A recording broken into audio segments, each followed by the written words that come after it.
Hi hello ನಮಸ್ತೆ. ಮಧ್ಯಮ ಕುಟುಂಬದ ಆಂಧ್ರ ರೆಸಿಪೀಸ್ಗೆ ಎಲ್ಲರಿಗೂ ಸ್ವಾಗತ. ಇವತ್ತು ನಾನು ಪಾಲಕ್ ಪಕೋಡಿನ ಯಾವ ರೀತಿ ಮಾಡೋದು ಅಂತ ತೋರಿಸ್ತೀನಿ.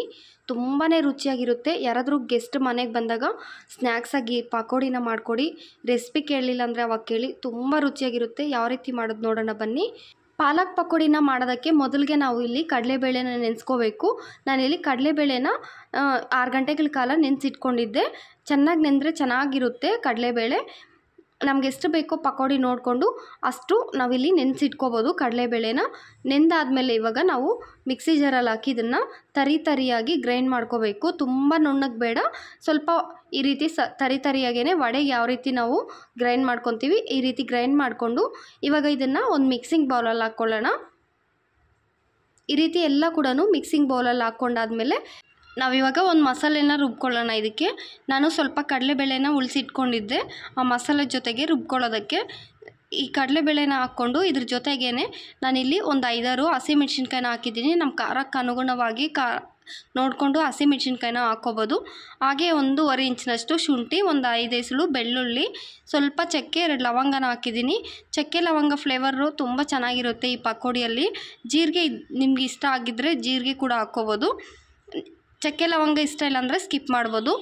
ಇವಾಗ ಈ ರೀತಿ ತರಿಯಾಗಿ ಇದನ್ನು ಕೂಡ ರುಬ್ಕೊಂಡು ಇವಾಗ ನಾವು ಕಡಲೆಬೇಳೆ ಹಿಟ್ಟಿನ ಜೊತೆಗೇ ಇದನ್ನು ಕೂಡ ಹಾಕ್ಕೊಂಡು ಇವಾಗ ಮೇಯ್ನಾಗಿ ಇದಕ್ಕೆ ನಾವು ಕ್ರಿಸ್ಪಿಯಾಗಿ ಪಕೋಡಿ ಬರಬೇಕು ಅಂದರೆ 1 ಸ್ಪೂನು ಅಕ್ಕಿ ಹಿಟ್ಟನ್ನು ಹಾಕ್ಕೋಬೇಕು. ತಪ್ಪದೇ ಹಾಕ್ಕೊಳ್ಳಿ, ಅಕ್ಕಿ ಹಿಟ್ಟು ತುಂಬ ಕ್ರಿಸ್ಪಿಯಾಗಿರುತ್ತೆ. ಹಾಗೆ ಒಂದು ಮೀಡಿಯಮ್ ಸೈಜು ಈರುಳ್ಳಿ ಈ ರೀತಿ ಸಣ್ಣ ಉದ್ದಕ್ಕೆ ಕಟ್ ಮಾಡಿ ಹಾಕ್ಕೋಬೇಕು. ಹಾಗೆ ಸ್ವಲ್ಪ ಕೊತ್ತಂಬರಿ, ಸ್ವಲ್ಪ ಕರಿಬೇವು. ಇದಕ್ಕೆ ಪುದೀನ ಏನು ಅವಶ್ಯಕತೆ ಇಲ್ಲ, ನಿಮಗೆ ಬೇಕು ಅನ್ನೋ ಥರ ಇದ್ದರೆ ಹಾಕ್ಕೋಬೋದು.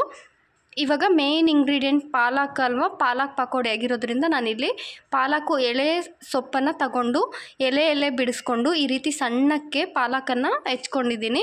ಈ ರೀತಿ ಪಾಲಕನ್ನು ಜಾಸ್ತಿ ಹಾಕ್ಕೊಳ್ಳೋದ್ರಿಂದ ಒಳ್ಳೆ ಟೇಸ್ಟಿಯಾಗಿರುತ್ತೆ.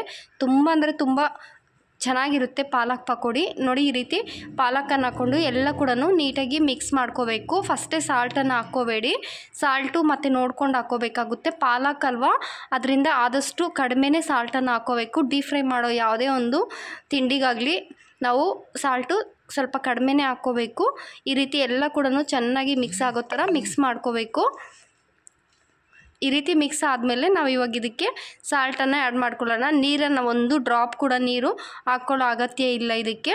ನಾನಿಲ್ಲಿ 1 ಟೀ ಸ್ಪೂನ್ ಅಷ್ಟೇ ಹಾಕಿದ್ದೀನಿ. ಸಾಲ್ಟನ್ನು ನೋಡಿಕೊಂಡು ಆದಷ್ಟು ಕಡಿಮೆನೇ ಸಾಲ್ಟ್ ಹಾಕ್ಕೋಬೇಕು. ಸಾಲ್ಟ್ ಹಾಕ್ಕೊಂಡು ಈ ರೀತಿ ಚೆನ್ನಾಗೆಲ್ಲ ಮಿಕ್ಸ್ ಮಾಡಿಬಿಟ್ಟು ಇದನ್ನು 1-2 ನಿಮಿಷ ಹಾಗೆ ಇಡಬೇಕು.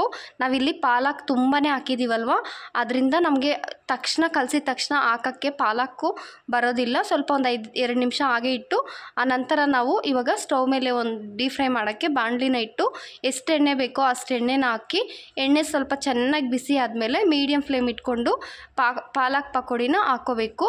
ಉಂಡೆ ಥರ ಹಾಕ್ಕೋಬಾರ್ದು ಪಕೋಡಿನ ಯಾವತ್ತೂ ಆಗಲಿ. ಈ ರೀತಿ ವಿಡಿಯೋನಲ್ಲಿ ತೋರಿಸ್ತಿದ್ದೀನಲ್ವ, ಆ ರೀತಿ ಪಕೋಡಿನ ಹಾಕ್ಕೋಬೇಕಾಗುತ್ತೆ. ಈ ರೀತಿ ಪಕೋಡಿನ ಹಾಕ್ಕೊಂಡು ನಾವು ಒಂದು 5 ನಿಮಿಷನಾದರೂ ಚೆನ್ನಾಗಿ ಮೀಡಿಯಮ್ ಫ್ಲೇಮ್ನಲ್ಲೇ ಕ್ರಿಸ್ಪಿ ಆಗೋವರೆಗೂ ಇದನ್ನು ಡೀಪ್ ಫ್ರೈ ಮಾಡ್ಕೋಬೇಕು.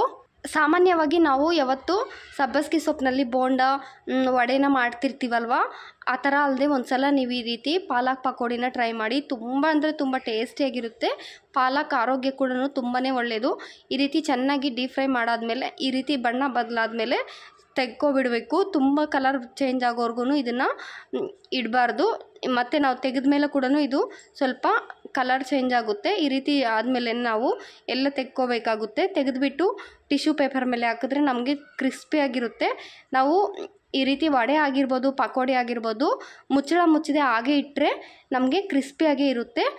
ಮುಚ್ಚಳ ಏನಾದರೂ ಮುಚ್ಚಿದ್ರೆ ನಮಗೆ ಪಕೋಡಿ ಆಗಿರಲಿ ವಡೆ ಆಗಿರಲಿ ಮೆತ್ತಕ್ಕಾಗಿಬಿಡುತ್ತೆ.